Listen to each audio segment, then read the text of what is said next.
What's up guys, DrFeelGood here, back again with another video prescription, and now it is time for my Splatoon 2 review, The Bad. Now, before I get started, do not assume this is me convincing you of why this is a game you should not buy. I think this game is a 9 out of 10. It is definitely a must buy if you have or want a Nintendo Switch. These are just my petty findings in the game, things that either I don't like or I think or want to be corrected down the line, or things I think should be there. Okay, every game has flaws, every game has something you want to be better. All right, so here goes. First up, let's see here, my biggest complaint, and it's the same as it was the same on the first game, it is the same for this game. There is still no squad mode for friends in Turf War. Here's why this is my biggest complaint. Splatoon was a game, an IP, that was marketed to us, shown to us. And the mode that was shown to us to promote it was Turf War. When they first showed off Splatoon, I believe in 2014? Guess what? They weren't showing splat zones. They weren't showing tower control. They weren't showing Rainmaker. They sold us on Turf War. But yet it seems to me like Turf War is getting a back seat because they offer all these extra perks and things for rank mode, but not for Turf War. And I find that funny because even in the game's case, one could, basically believe that they're playing Turf War, not some kind of rank mode. Okay, why would you give squads and all these other things to rank modes but not Turf War? Simply saying, it's the most accessible mode, and in my opinion, and I'm pretty sure many will agree with me, it's also a more difficult mode to play. It's been more than a few of these rank mode peons that come to Turf War and get their asses spanked because all they know how to do is splat people. They don't know how to steal splat people and cover the most turf. They know how to get somewhere and camp out and keep getting splats. They'll get 15 splats and have 500 points. Someone else will have one splat and 1,500 points. Just saying. I know more than a few people I can call out right now that brought their asses from rank mode to Turf War and Splatoon 2, and they got their asses spanked. So much so till they left the room that I was in. You know who you are. Don't make me call you out. Just saying. Another thing is that there's still no ranked Turf War. So you got Rainmaker. I like Rainmaker. I like Tower Control. I like Splat Zones. I like all three. I don't love any one of them, but I like all three. The reason I don't love them because it's mostly focused on, they may give you an objective, but it's mostly just about splatting people back and forth. That's it. I believe rank mode was created for people that love COD and Battlefield. Simple. Because you're not required to paint anything, just splat people. But anyway, why not rank Turf War? I would love a ranked Turf War. I would so love that. Nintendo, if you're listening, give us a ranked Turf War. Throw it in there with League Battle. I'd be on that every day. I would love to see how well I could rank with friends in Turf War, or even on my own. I would love to see that. So, do that, Nintendo. It's about time Turf War gets some love. Let's see, what's next here? The Splatnet app, and my wife brought this to my attention last night, but the Splatnet app does not provide any info on Salmon Run. Not that this is a requirement. It's not. Not that this is a huge minus where that I'm saying the app is not worthwhile. That's not the case. But it provides you information on everything else. But what about getting us information on Salmon Run? Because if let's say we don't have our Switch with us, we can't check to see if Salmon Run is going to be available. Let's say we don't recall what the next time slot was. It'd be nice to check the app and be able to see that. So unless I'm missing something, I did not see anything that says Salmon Run next time slots will be this time and this time. You can look at turf war stages, I believe, and which levels are available for rank battle, but I didn't see anything for Salmon Run. That's weird. So if I'm wrong about this, I do apologize, and if you're listening, please point me in the right direction. But from what I can tell, and my wife, we did not see anything regarding Salmon Run using Splatnet 2.0. Another thing about the Splatnet app is that it does not provide any lifetime turf war stats. Now, it does tell you how much turf you've inked overall with each weapon and overall as far as you've been playing the game. But what if I want to know my overall lifetime turf war record? Like, for example, how many wins and losses overall? They give you the last 50 battles, whether they're ranked or turf war. But what about if I really want to know, how many battles of turf war have I won since I started playing this game? What's my win-loss record overall? I'm not saying give me details of every single match like the recent 50 battles, but why not just keep my overall record there? It'd be something great to look at from time to time. I'm not a records whore by any means, but I thought that would be great. Not a must, but it would be great. Hey, options, right? If it's there, hey, but if not, it's no big deal. It's not a must, so don't get that through your head to whoever's listening. Another thing about Splatnet. The stats are not fully explained. There is no help or FAQ section. Like, for example, what do the numbers in parentheses mean? I mentioned this in my last Splatoon 2 review, the good video.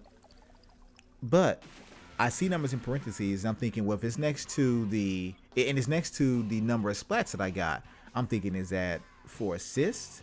And if it's for assists, does it mean that of my, let's say if I had 7 kills, does it mean out of my 7 kills that 3 of those came by way of assistance from a teammate, or does it mean that I assisted a teammate in getting those splats? I would just like to know. It's a small tidbit. It's very, very petty, but I would like to know. There's nothing there that says that gives you like a legend of what every number means, what every stat means in there. It doesn't. Just like when I look at my overall stats for my last 50 battles, it would tell me that I averaged like 5.9 splats, and it has a very small number in parentheses. Is that like the number of deaths, the number of assists? I would just like to know. But it doesn't tell you anything. It just puts a number in parentheses, and that's it. So if there is a FAQ section, whether it be on the app itself or on the web, please let me know. I'm unaware of it. I did some limited looking and research. I could not find anything. I will admit that. I didn't search for hours. I searched for like maybe 20 minutes. But let me know if I'm wrong about this. And if I am, I do apologize. Next, let's see.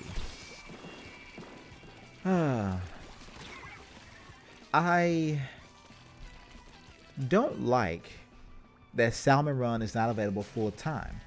But I can objectively understand why.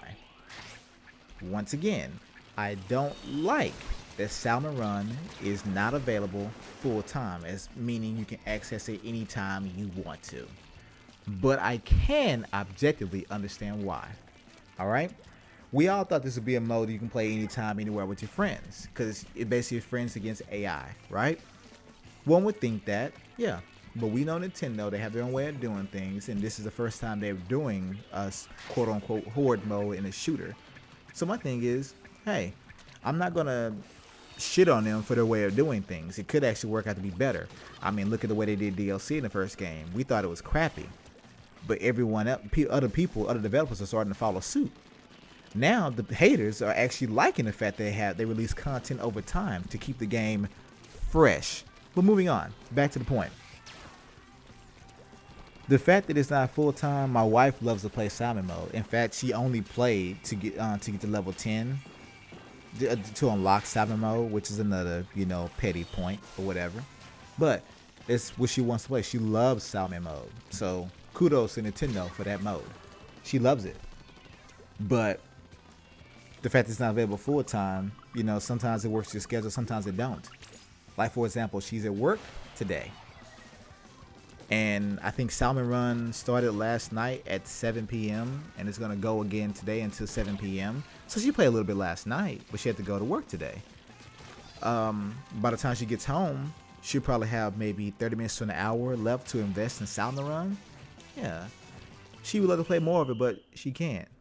So I'm not sure what the deal is on that. But as I said, I can understand why, because maybe Nintendo is testing this thing out.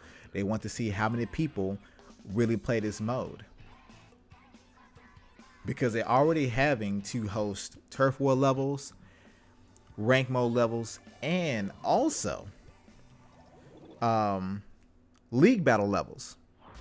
Then of course, Salmon Run has its own levels. They don't take multiplayer maps and then turn them into Salmon Run. No, it has its own levels, its own maps. So maybe there's a reason to it. I don't know why. But as I said, I can understand why, because they don't want people to spam that mode, because that mode has a lot of good rewards in it, from ability chunks to exclusive gear. Spoiler alert. But it has a lot of stuff you can earn in Salmon mode. And I can see them not wanting people to be able to spam that, because they will give them a slight edge when playing online multiplayer. Okay? Just saying. I don't like it. It's not terrible. I don't like it, but I can understand why, objectively.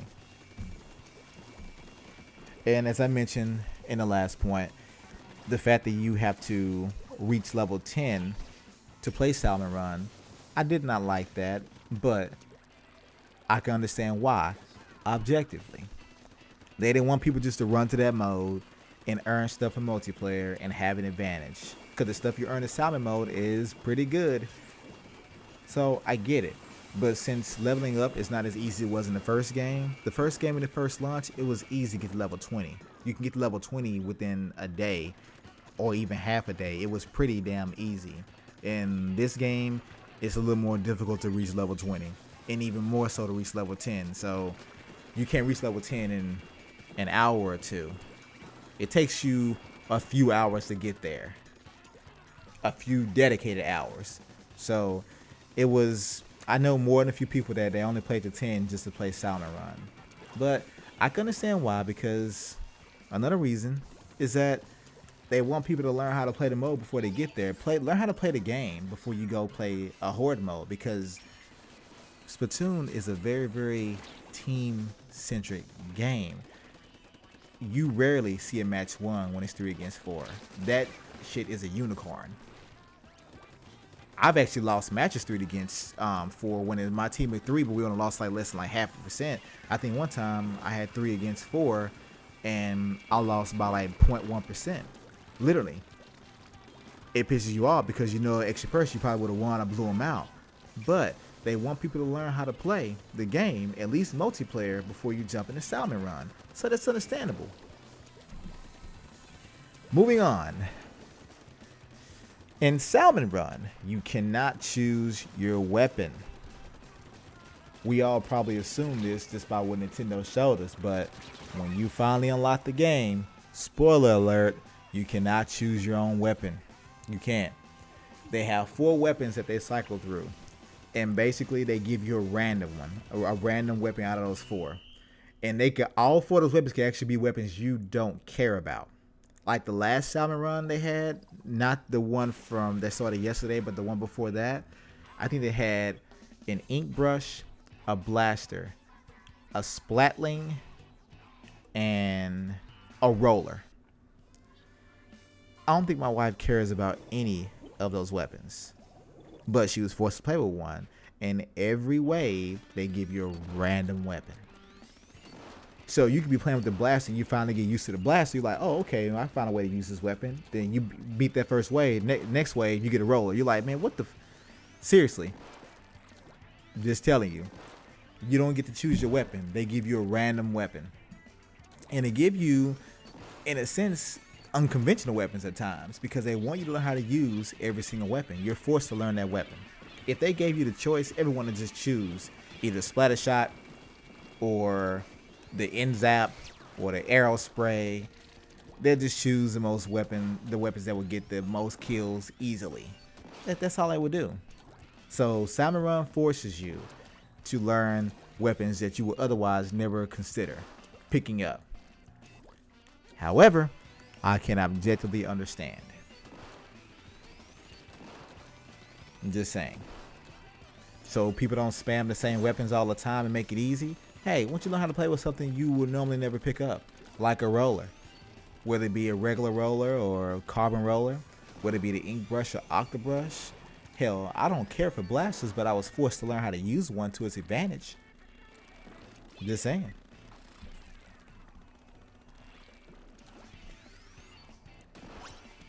Let me see here. Here's one. Although the map rotation is quicker and better this time around, 2 hours as opposed to 4 hours, there are still times in which you will play the same map 5 to 10 times consecutively. Nintendo, please fix this. It would be great if you created some type of algorithm in which it doesn't allow for the same map to be played more than 3 to 5 times consecutively. It forcefully makes sure that the next map, that an alternate map is chosen the next time around. I don't mind playing the same map 2-3 times. Hell, I'll even say 5 times. But after that, something's got to change. But literally, even in the 2-map rotation, which now it only lasts 2 hours. See, that's both the pro and the con. See, before, when let's say your favorite map is Moray Towers. In the last game, you have Moray Towers for 4 whole hours. So if you played 10 times in a row, even though it could get quite annoying, that's still your favorite map. So you kind of appreciate you still had 3 hours to enjoy that map. However, in the 2 hours, you play that same map 10 times in a row, even though it's your favorite map, you have literally lost half your time playing that map and not the other. So let's say you don't like that map. You just basically played the map you don't like out of the 2, half the time it was available. So something needs to be in place that prevents it from being chosen 10 times in a row. That still happens. I experienced it recently. I even got recorded videos to prove it. Back-to-back recordings playing with ASAP Rail and ASAP Earn. So shout out to them, by the way. But yeah, that needs to change. It still happens, so it needs to change. Do something about that, but please, no more than 3 to 5 times consecutively, any map. Let me change it up a bit. Outside of playing the game itself, when you go to the Incompetech Square, there's an in-game image editor. And I mentioned this in my last video. The editor is very shallow, especially when compared to Miiverse integration. Do they put your artwork and your postings in the game? Yeah, they do. But in Miiverse, people use the Art Academy app to make these incredible drawings, and then those would typically end up in the game you're playing, on a map's wall or the ground or something, or on a TV display within the map. But the image editor in this game is extremely limited. Now, there has still been some great examples of artwork, like great artwork I've seen there, but even still, it's very limited. You get 3 different sizes of pens or pencils or whatever, and you get an eraser, and that's pretty much all you get. I think you can do lines or things like that, but that's pretty much all you get. As I said, I've seen some great artwork, but still, compared to Miiverse and the Art Academy thing, it is extremely limited. So I hope they find some way to work back in Miiverse, or maybe they bring over the Art Academy app to the system. Whether it be an app or a game, but bring it over. That will make it even better. But yeah, it's shallow. Not to take away from it, but it really is. Let's see. There are no mini games while you wait for a match to start. Those who owned the first game and played it know that by default there was one mini game, Squid Jump, and you could play that either as a standalone game without even playing any multiplayer or campaign mode matches, or you can actually play it while you waited for a match to start while you're in the lobby. That was a great time waster. I know people like Shadow Fox, shout out to him, that played that game without even playing Splatoon. He loved it. I think Terminator Juice loved that game as well. But yeah, there's no mini games to play while you wait in the lobby. Unless you want to keep messing around with the background music, as I mentioned in the last video, you can't play any mini game. Like for now, we have like sort of rhythm mini game that's available, but you can't play it while you wait. That was one of the perks of the gamepad second screen experience. Now they could still give us a mini game option. Just you push a certain button in the lobby or whatever, it brings up the game, you play it till the game loads up. That would be great. So Nintendo, if you're listening, I would like to still be able to play mini games while I wait. So give us the option to play a mini game in the lobby somehow. I don't care if you put a small screen up there in the lobby screen or you make the whole lobby screen into the game, but it would be great if we could play while we wait.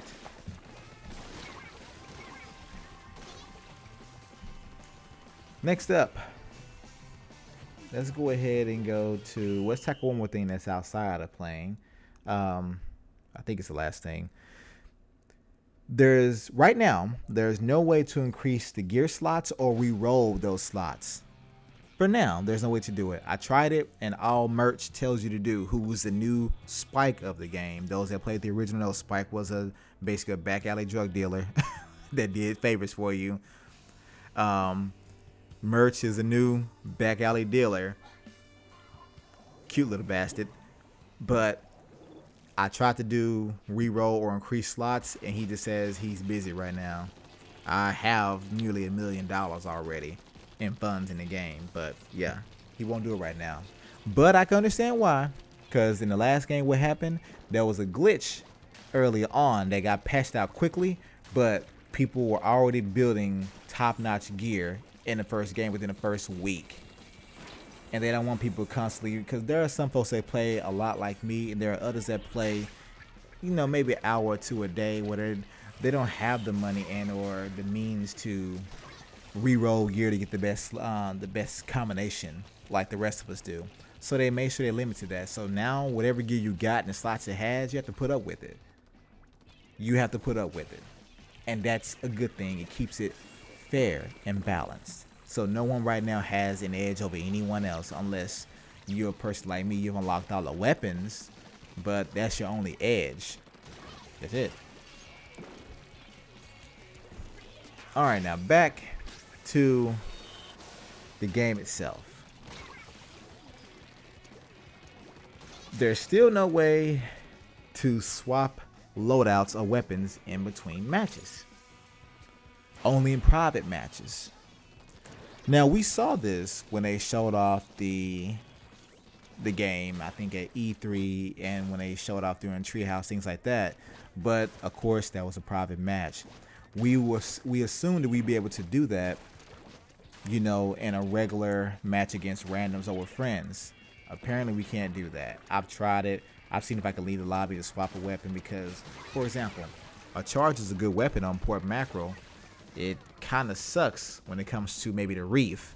So my thing is, well, let me see if I can swap out my automatic weapon on a reef. Now we may end up playing, I don't know, we may end up playing Port Mackerel. Let me swap out for the charger. And there's no way to do that. At least not now. Will they patch it in? Maybe. I highly doubt it, but it is a possibility. But it's one of the hangups I do have as well. I want to be able to swap weapons. Now, of course, we have no idea of knowing what map is going to come up next, and maybe that's why they decided not to do it. Because you don't know what map you're playing next, why would you want to swap weapons? But let's say you tried a weapon in the match, and it didn't work out to your advantage, and you want to swap weapons. Well, instead of me having to leave the lobby of my friends or the folks I'm playing with, which I may enjoy playing with them, I didn't have to leave that lobby to swap weapons. I can't get back in that same lobby. Or maybe when I left, someone else filled my slot, and now I have to wait until a slot opens up. But if I can just swap my weapons, that would be cool. So Nintendo, once again, if you're listening, it would be nice if we had a way to swap our weapons in between matches while in the lobby. What else? Some of the weapons from the first game, of which a lot have come back, they have been repurposed given their different loadouts overall. For example, I believe in the first game, the gold arrow spray, which is one of my favorites, it came with the ink mine sub weapon, which would kill you, as well as the what do you call it? The ink strike, which is that big ass tornado of ink. Great loadout. Now, the gold arrow spray, or at least one of the arrow sprays, comes with the baller as the special weapon, and it comes with a sprinkler. The f is that about? Like seriously, I'm not saying it's a horrible loadout. I'm simply saying that it feels totally different. To me, it made sense in the first game. To me, because the arrow spray was a short range weapon. It was good for ambushing because it had very short range and it was weak, but it the fastest rate of fire and the best spread of any weapon, any gun. So they gave you a special weapon that can hit anywhere, anytime of your choosing. And they gave you a weapon to cover your tracks in case you had to retreat, which is an ink mine. That made sense. It covered all areas. Well, now giving it the sprinkler, the arrow spray has no issue with inking turf. In fact, it's the highest inking weapon still in the game today, even when it comes to the dualies. The arrow spray can ink up some mad turf. Nothing is better. Nothing. So giving that gun a sprinkler, kind of an overkill. And the baller, movement's not really a problem with the arrow spray. It's a gun. So giving the baller, no, not really. But they may have their reasonings. But the main reason I bring this up is because my favorite weapon, and those who know me know I play this game religiously, they know me by another name, Lord Dynamo, because I'm one of the few people that play with that weapon and use it quite well. The Dynamo Roller in the first game, the gold Dynamo Roller, had a splat bomb and the ink strike, right? The weapon is slow, so it needs to be able to strike anywhere, anytime, places it probably would never even get to. Had the splat bomb to aid in your retreat or your offense. Either way, great loadout. Now, the Dynamo Roller, they give it the new ink mine, which to me was confusing, because rollers don't need to have their retreat covered. Rollers are pretty much very offensive weapons. One hit kills, basically. And they gave it the Stingray, which to me is, I'm going to talk about that a little later. But Stingray is probably the worst of specials in my opinion. But they made it go from an offensive loadout to a very defensive or turtle-like loadout. And I didn't like that. That's not to say the Dynamo Roller is garbage. It's just that the loadout they gave it is not fit with my playstyle. It doesn't. It does not. But you know, as I said, maybe there's a reason for it. Maybe they'll tweak this stuff later on down the line. I hope there's another Dynamo. I really do. But yeah, just some of the loadouts, they feel different than they do. Some of the weapons feel different because of the loadouts they give it now. It's like they repurposed them. What used to be offensive is now defensive. What used to be defensive is now offensive. You know, my opinion. Okay. Next up, let's see. Oh yeah, I did mention the Stingray as the special weapons. The Stingray is one of the special weapons in the game, right? It's similar to the killer whale that it can go through walls. The problem is, it's a very skinny beam of ink. It's slow as molasses to turn. So super narrow, slow as molasses to turn, and requires roughly about 6 hits to splat someone. In my opinion, it is the most useless of the specials in the game. Have I gotten splatted by one? Yeah. Have I gotten splats for one? I have. But I can definitely tell you, they're few and far between. You can actually get hit by 3 or 4 times and still escape. It's useless. Anyone that uses it probably will agree with me, I'm telling you. So Nintendo, if you're listening, please rework that thing. Make the beam wider, make it easy to turn, make it where it needs maybe 2 or 3 hits, but something has to be done. Because right now, its effectiveness is garbage. My opinion. But it does need a complete overhaul.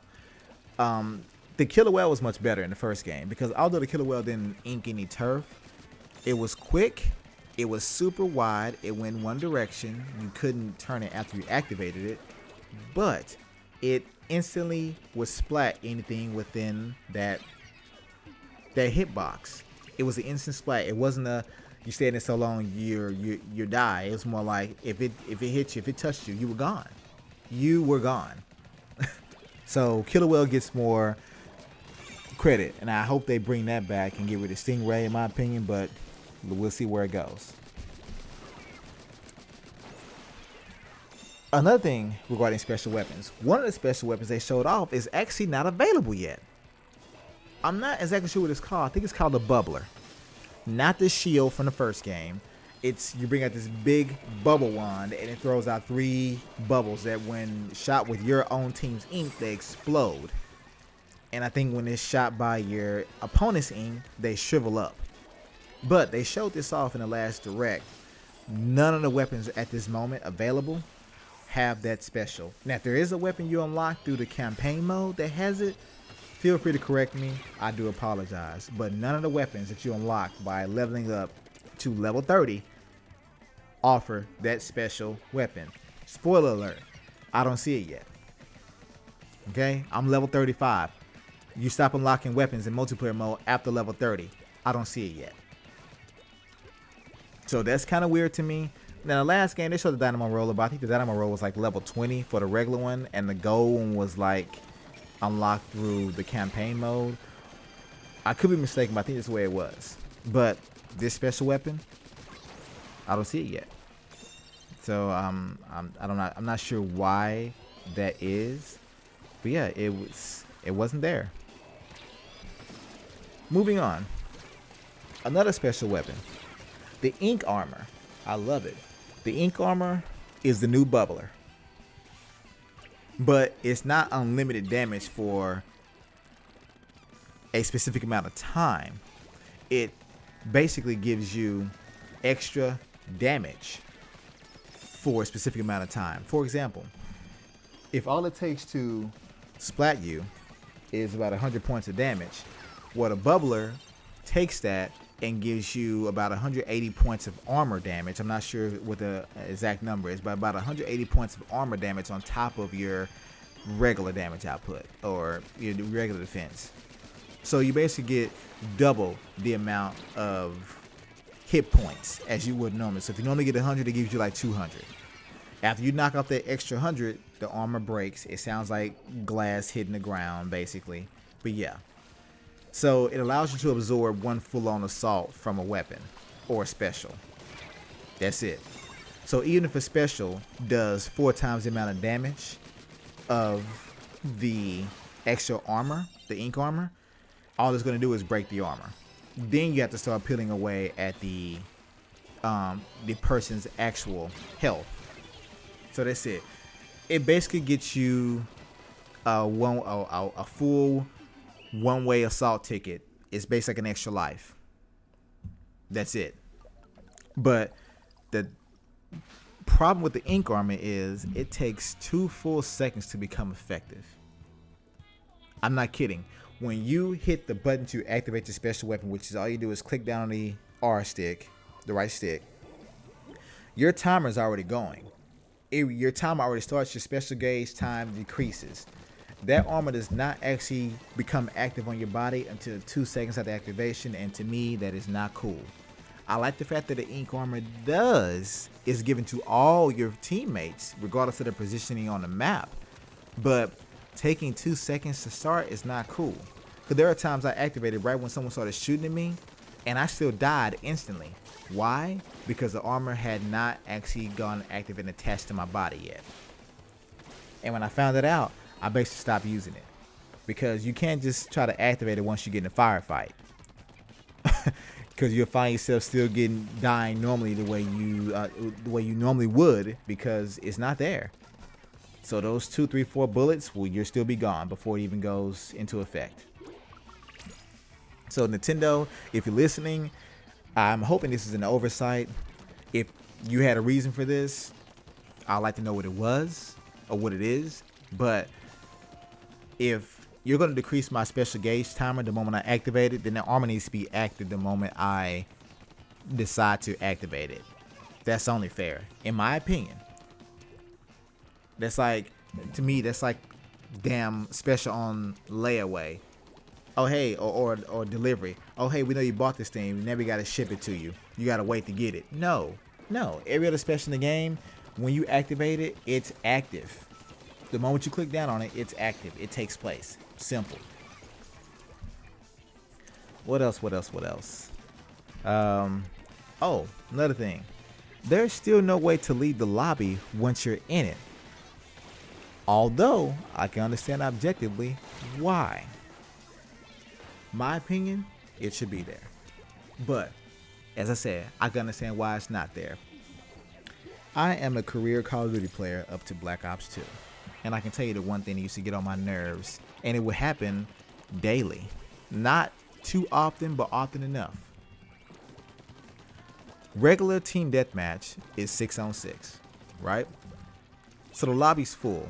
When a map comes up and someone doesn't like it, they'll leave their lobby, right? Well, that timer doesn't restart like it does in Splatoon when a new person enters the lobby or leaves it. So let's say the match is going to start in 5 seconds. Someone sees a map that was chosen and they don't like it. They leave the lobby. You know what happens? That match still goes on. So now someone left because they don't like the map that we're about to play on. Well, some team is short one person. Now, Call of Duty is good about throwing another random into the match. They are. But to me, that's still BS. You leave it because you don't like this level. Now, we all have our favorite levels. We all have levels we cannot stand. I get that. But I believe the reason why Nintendo made their lobby system this way is because you have to play the maps you like and you don't like. It's not fair if you only play the ones you like. Because you can love a map, know every inch of it, and you hardly ever lose. If you have a good, at least a decent team. But a map you don't like, you can't stand, your heart's not in it, you'll lose. And some people don't want to lose, so they'll quit the maps they're not good at and only play the ones they are good at. That's not fair. That is not fair. So that is why I can objectively understand why they do not allow you to leave the lobby. Because people will see a map they hate and leave. That's it. They'll look at the lobby. The person can be level 12. Look in the lobby and see a level 1 or a few level 1s. They'll be like, oh no, I want those newbies on my team. I don't want a chance of it. They'll leave. They will leave. And it disrupts the lobby. I don't want a lobby to keep starting over the timer because people keep leaving it. So I understand why they locked it down. I get it. So Nintendo, I get it. I thank you and I appreciate it. I do want the ability to leave, but I understand why. So I can appreciate it. Another thing I don't like, there's still no answer for disconnected teammates. Now, of course, I'm pretty sure none of us have any issues when this happens on the opposing team and you easily win the battle. But me, I don't even like winning when I find out the other team had a disconnect. I don't like winning that way because really it's not a win. Even though I won, we won 4 versus 3. That's not fair. That's a huge handicap, especially in Splatoon. Call of Duty, I've seen teams of 5 still beat teams of 6. But this game, losing one person, you're almost guaranteed to lose. Unless the other team is just garbage. But there's still no answer for disconnected teammates.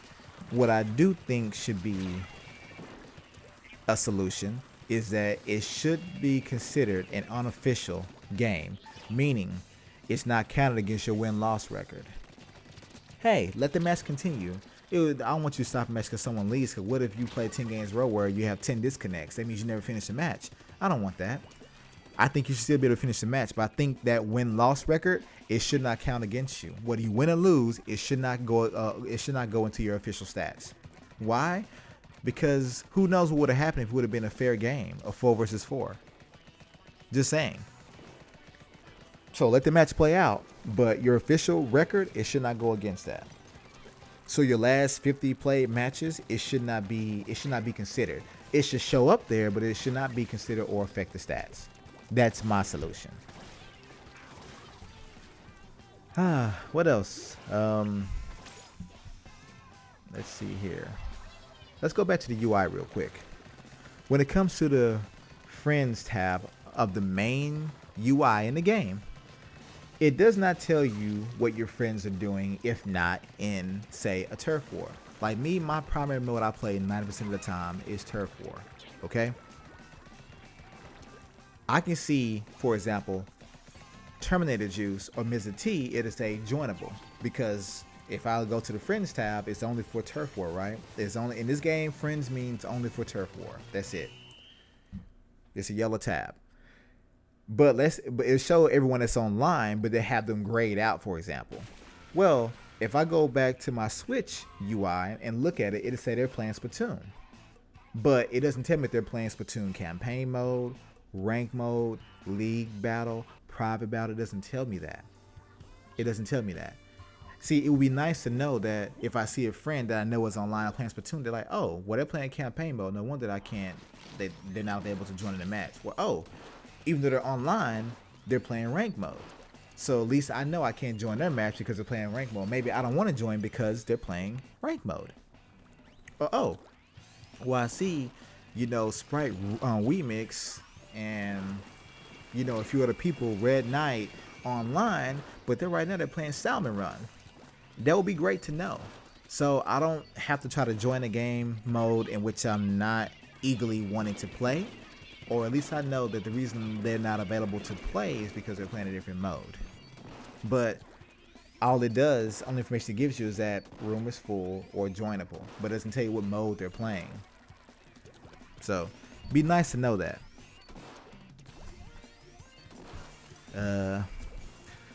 Nothing with the UI, well, not really with the UI, but League Battle. In the first game, you had Turf War, you had Turf War with friends, you had private match, you had rank mode, and then you had rank mode with squads, right? But when you go to rank mode, it gives you two choices. It will say squad and it will say rank mode. At least I believe that's how it was. In this game, you got Turf War, you got Turf War with friends, you have your private battle, and you have rank battle, and then you have league battle. When you choose rank battle, it's just basically you being thrown in a room with a bunch of randoms. There's no option for friends. You want to play rank battle with friends, you have to play league battle. So basically, league battle is a squad mode, is a ranked squad mode from the first game, giving its own menu setup, its own menu tab. That's it. So it's nothing new. It does have a different rating system than just the typical, C, B, and A, things like that. But it's basically just rank mode for squads, for friends. That's all it is. Let's get into some of the abilities. Okay. There are certain abilities, I refer to them as perks, but there are certain abilities that have been nerfed in favor of rank mode, which I believe is complete bullshit. Forgive my language, but it is. For example, spoiler alert, stealth jump. In the first game, before anyone even earned or purchased a piece of gear that had stealth jump, when you would try to super jump to someone, it will let people know where you're landing, that you're coming in, you were an easy target. So stealth jump, especially in rank mode, and by all modes, it was very useful. You could jump in on your friends and no one would be the wiser knowing that you're coming. That way, if someone would kill or splat your teammate, will walk away, you land right after and be able to splat them because they would not know you're coming. Well, in this game, stealth jump has returned, although it has been severely nerfed.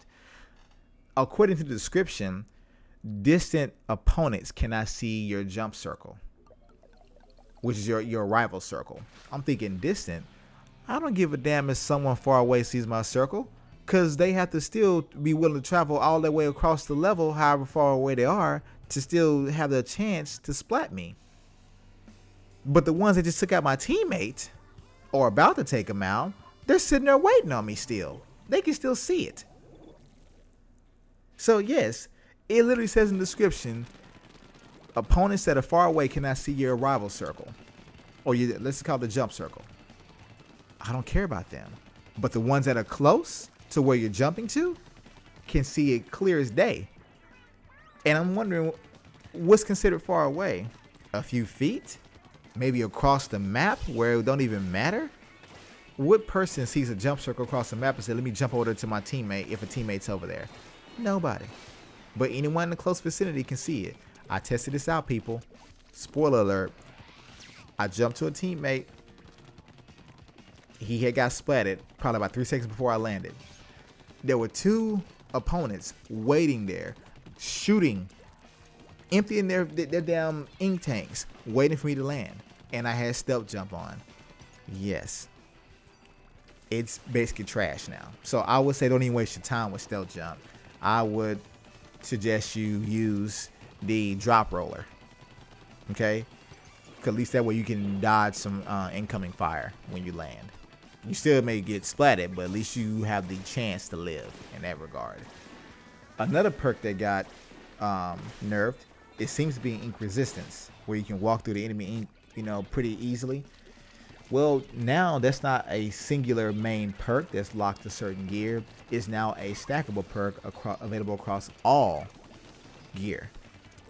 So that means the more you stack it, the more resistant you become, and you're able to walk through their ink. But it's now not that all-powerful perk that allows you to run away in enemy ink. Ink resistance seems to have been nerfed. My opinion, if you have discovered differently, please let me know. Another thing that's been nerfed. Hate to say this because I have enemies out there that they don't care if they win or lose. They just want to splat me once or twice in the match. Terminator Juice, Sprite Remix, The Good Shepherd, Liger Ben Duo, Mr. Red Fox. I'm looking at you guys. They don't care if they win or lose. They literally would say, as long as I get to splat you once, I'm good. But rollers have been slightly nerfed. Not in a bad way, but not good either. I hate to say this, but the Dynamo Roller got a slight nerf. It was already nerfed in the first game slightly, but it was still very dangerous. But rollers in general, they lost their kill ability at mid-range to me. And I've tested this out in the testing field. But yes, they seem to have gotten a nerf in terms of their ink and their damage. They seem to now only be deadly. They still can kill splat multiple people simultaneously, but their range has been severely limited. Especially Dynamo, the range has been cut down a bit, and I don't understand why. Because that roller is even slower than it was in the first game, and to me, if it's slower, it means it puts down more ink. That means it's deadlier, right? No. And the Dynamo's loadout this time around is atrocious to me. They made it a defensive weapon, a turtle weapon, not an offensive one. It sucks. Like it doesn't suck. I would just say it definitely pales in comparison to the Dynamo of the first game. It really does. So I know people are going to be glad to hear that, but for roller users, I'm telling you, unless it's a different Dynamo, unless they patch in something, they realize that they may have got a little overzealous with balancing the game. Yeah, rollers are still effective, still the shotguns of the game, but they're shotguns with even more limited range now. There are, even with the standard roller, there are times in original Splatoon where you can literally get a mid-range splat, which is one sloosh. Now, a sloosh, it may bring them close to death, but they're still alive, and people seem to be a lot more brave this time. They don't run anymore. They just keep coming at you. Not sure what's going on, but just letting you know. Spoiler alert, I guess. Let's see here. The ink mine has been severely nerfed. In the first game, the ink mine would splat you. It would splat you. You were close enough, it would splat you. And if you weren't close enough, it would damage you heavily. It was basically like a splat bomb that was underground. It would splat you. And so many folks were caught by surprise by that thing. And by the time they even noticed it, it was too late. But now, the ink mine doesn't splat. See, in the first game, you only put down one because it was so dangerous. Now they say you can put down two. I thought that was great. I'm like, 2 mines? Yeah. They don't splat anymore. The first splat bomb would take about 180 points of damage, so it was basically a splat bomb. The first ink mine would do that in the first game. Now it takes 35 points of damage, which means a person, it takes literally 3 of those to splat someone. You have to have 3 go off all at once to splat somebody, but you're going to put down 2 at a time. And you can't put them too close to each other. I also found that out. It can be somewhat close, but not too close. They can be close enough to be so you can hit an opponent at the same time by both of them, but no. So now they don't splat you, even when hit by 2 simultaneously. And all they do is they added a limited version of the point sensor characteristic to it for about 5 seconds. So when they splat you, if the ink touches you from them blowing up, they paint you on the radar like a point sensor for like 5 seconds. But yeah, unless you have an opponent get hit by both of them, and then you maybe put a couple bullets in to finish them off, they're nerfed, they're done. They're almost useless. They really are. To me, showing me what a person is for 5 seconds that could be useful, but not really.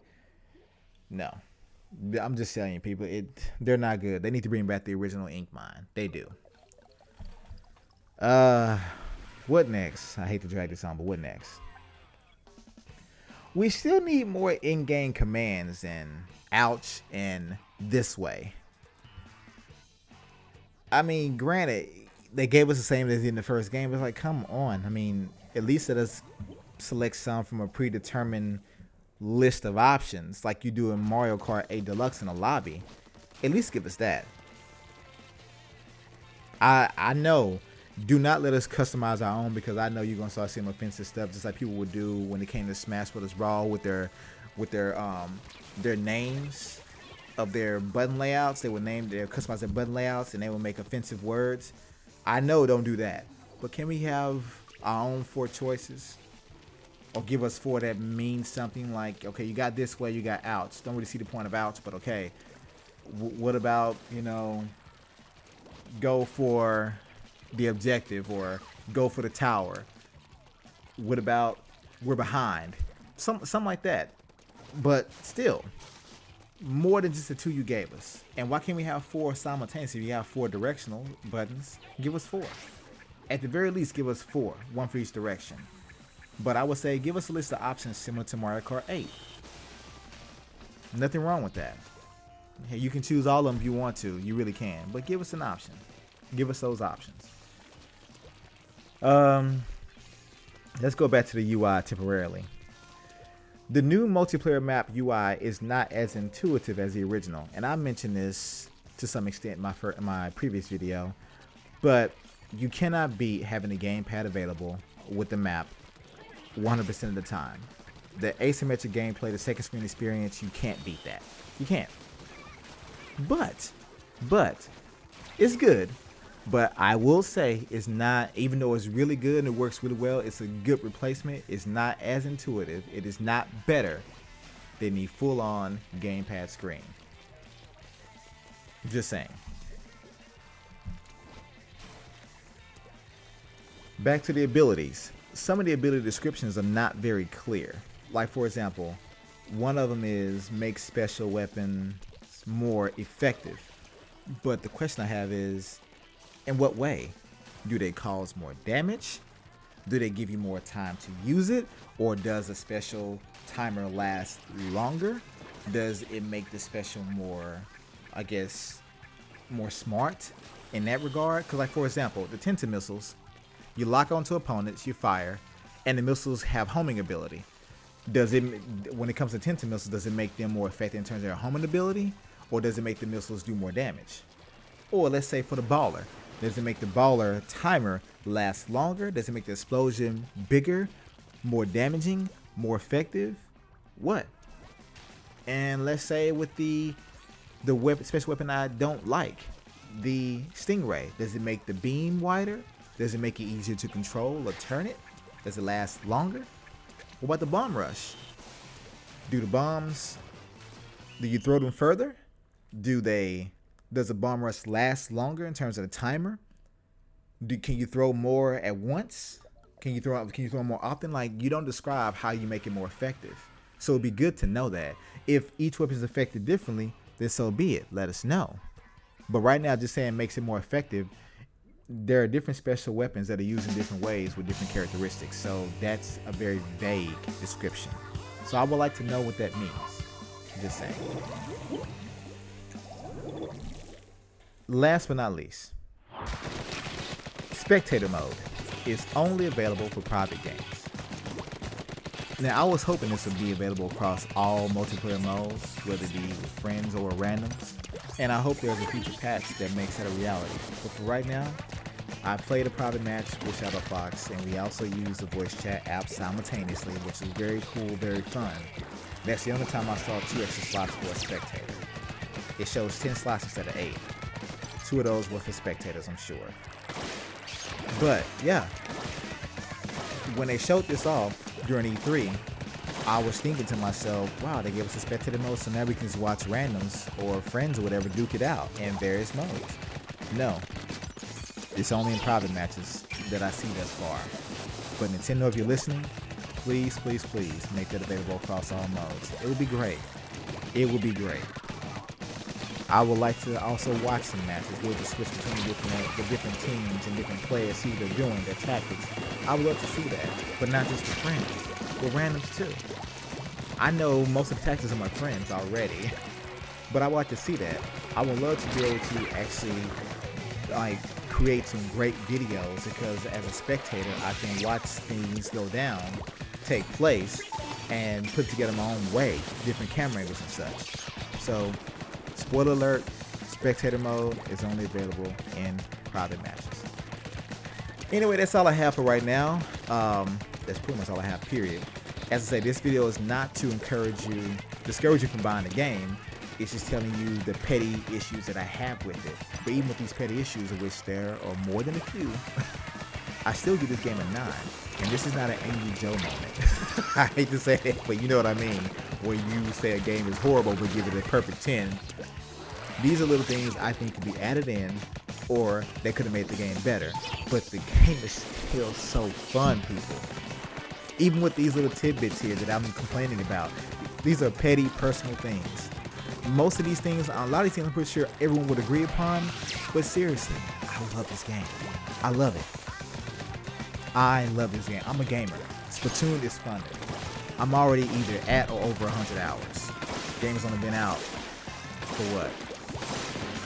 Oh, a little over a week, I think? Yeah. So, trust me, it's worth the purchase. But let me know what you guys think about this in the comments. If you agree or disagree, what your own hang-ups are, if I didn't mention it here. And as I always say, keep it gaming.